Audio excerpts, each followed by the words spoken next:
Welcome to NewsNation, where right and left come to be reasonable. Please don't miss the forest for the trees with these demonstrations.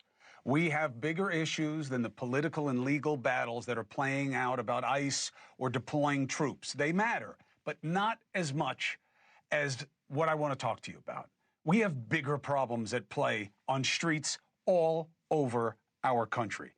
Dozens of protests have erupted throughout the country. You know that, right? We're focused on LA, but they're all over the place.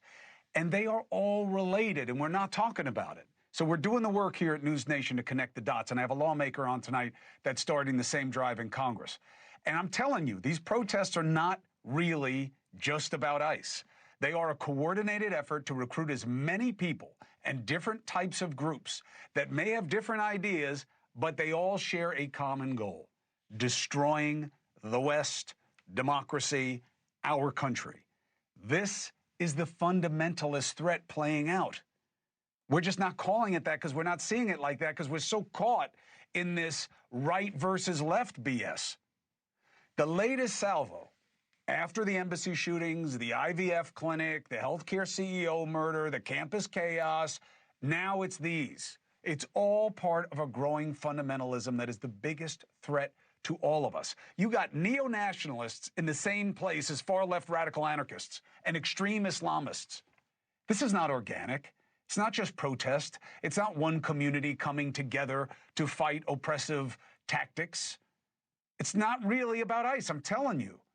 And most important and most dangerous is that there's clearly organization and funding of these protests. Two questions: who and why? Now, let's start with the truth. It's not uncommon for protests to receive funding and organization from political groups. I had a guy on the show who pays people to protest. I mean, that's a thing, okay, but not these. These protests are fed by dark sources with a desire for our destruction.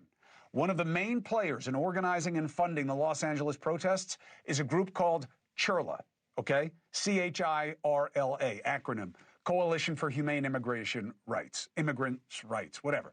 Dig a little, and that starts to look like a misnomer. They have received millions in government grants and state grants, but now reports are showing that there may be a foreign link, specifically from China, funding and organizing these protests. Where in China? Who in China? The pro-Chinese far-left Party for Socialism and Liberation. They're known as the PSL. They are working with CHIRLA, helping fund the protests in Los Angeles and maybe elsewhere. Remember, all the parties in China are controlled by the CCP. So this is China. And the party is pushing to destroy capitalism and the West. This is its agenda. This is what China wants. They even have a term for the effort. It's called the smokeless war, where they have this theory of how they'll destroy the West without actually taking to the battlefield.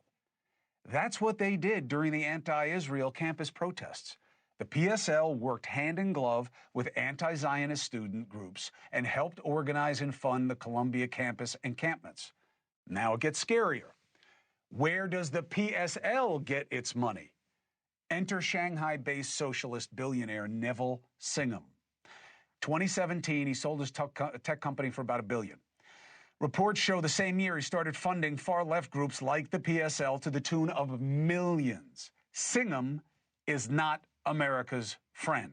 He has deep business ties to the CCP, but also has strong ideological ties to communism, period.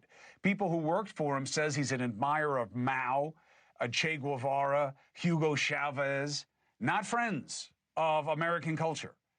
According to the New York Times, Singum has funded and developed a deep global empire of pro-China nonprofits in the media and grassroots political space, steering millions into these groups over the years, including the PSL. And guess who was associated with the PSL and other Singum-funded groups? Elias Rodriguez. Ring a bell? This scumbag, the 30-year-old Chicago man who murdered 2 Israeli staffers in cold blood last month to make a political point. Remember, he just waited to be taken in. That is fundamentalism. Now, is this Chinese sabotage part of the negotiations with China and the president and the administration? Probably not. And that is probably a mistake. You see, we are too focused on these fringe fights, fabricated division to drive podcast followings and media cycles, fringe agendas. We are missing the big picture. And you know why? Because it doesn't allow one side to have an advantage over the other. That's how stupid our politics has gotten. Look at how what is happening here is the same as the echo of what we're seeing all over the world. Look at what happened in the Middle East today. So Trump is pushing on Iran, right?